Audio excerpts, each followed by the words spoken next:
A 7-hour-long debate in the British Parliament has culminated in a landslide approval of UK strikes on Islamic State positions in Iraq.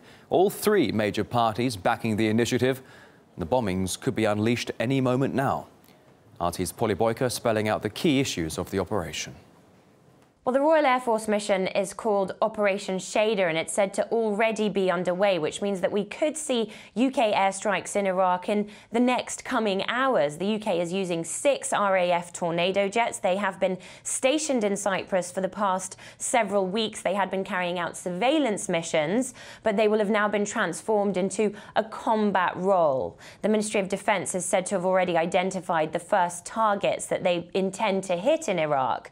And all this is a dramatic escalation of Britain's role in the country since just yesterday evening, which is when British politicians voted overwhelmingly in favour of joining up to this anti-IS coalition in Iraq.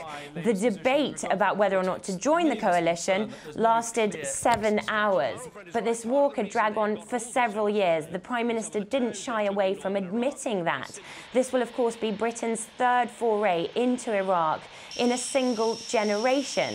And in terms of the politicians that did oppose the military intervention, there were only 43 of them, but they said that they fear that another Western coalition in Iraq could lead to actually recruiting more people to the cause of the Islamic State. And of course, there are deep concerns about retaliatory attacks back home.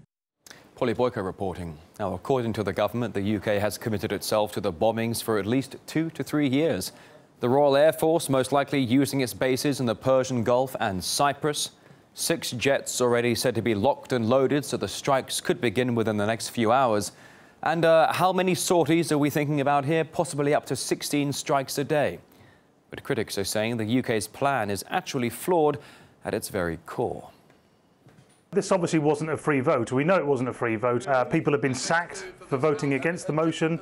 There were some people before voting actually resigned their posts in the knowledge that they would otherwise be sacked for voting against the government's motion, rather than making a butchery of their conscience. This is a matter for the nations in the Middle Eastern region, and specifically Iraq, but also some of the near neighbours. They need to figure out what their borders are, how their parliament works, how the interaction between Sunnis and Shias work.